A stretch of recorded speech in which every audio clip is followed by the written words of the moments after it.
So we have these really ugly handrails in our stairway that I decided needed to go. Seemed like a fun, simple woodworking home renovation project to build my own and replace them.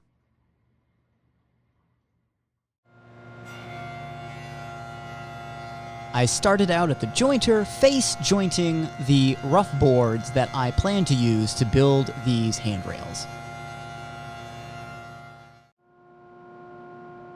Then it was off to the planer to surface the other side.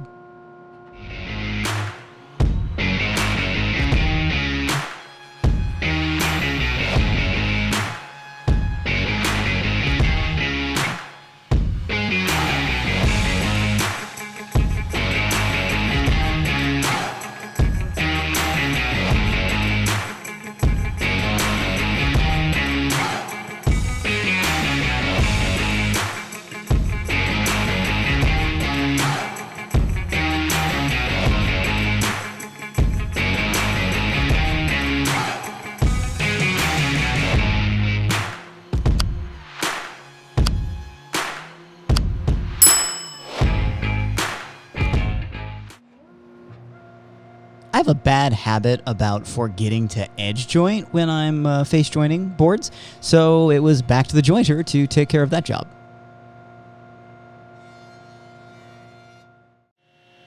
With 3 sides down, I could now begin cutting the boards to the final length. I'm going to go a little bit wider than the current handrails. There's no real reason for this, I just wanted to do it that way. I'm using curly maple for this build because I like curly maple and I thought I had more than enough of it to complete this task. It turns out I was wrong, and I'll talk about that a little bit later.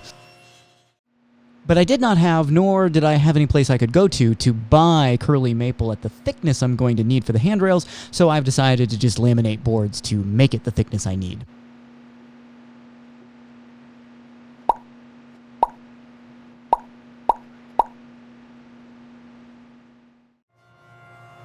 After the glue dried, I brought the handrails back to the jointer to clean up one side of uneven edges. Then it was over to the planer to clean up the other side of uneven edges.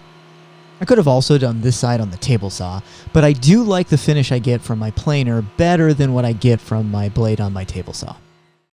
Then I needed some sort of profile on the edges. I chose to go with a very simple roundover.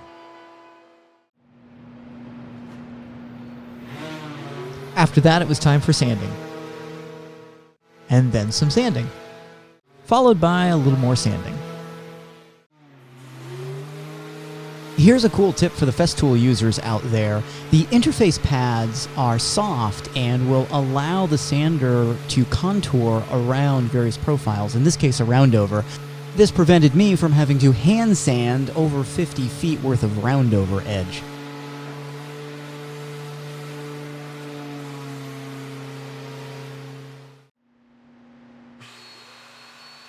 Remember when I said I thought I had long enough boards to take care of this project? Yeah, it turns out I was wrong, and so after figuring that out, I needed to get out the board stretcher to make these handrails a little bit longer.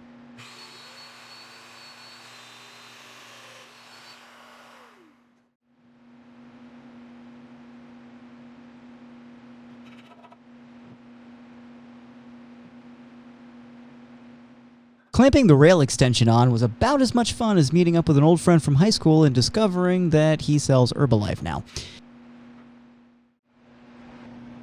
But in the end, here is the contraption of clamps that I managed to get together to clamp it all down.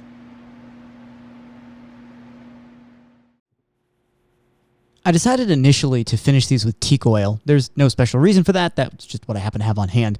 I also, however, decided to spray some shellac on these just to add a little bit of additional protection. Wasn't a great idea, but that's again what I had. I would have preferred lacquer for this project, but in the middle of the winter, I don't have a lot of venting options for lacquer.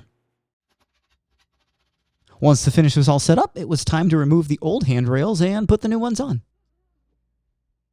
Some of the old screws were stripped out, so here's a little trick some of you may not know about. You can use the jaws on your drill chuck and clamp them down on the head of the screw, provided it's sticking out enough, and then use the drill to loosen the screw. Since I was successful at making the new handrails the exact length of the old ones, I simply laid them next to one another to line up the position for the brackets.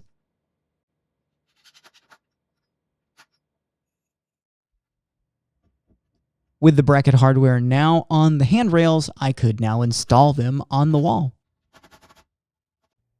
One down, one more to go. And it looks like Princess Muddy Boots has come to help with the project. Here they are, finally installed. I think you get a lot of bang for your buck on this super easy project.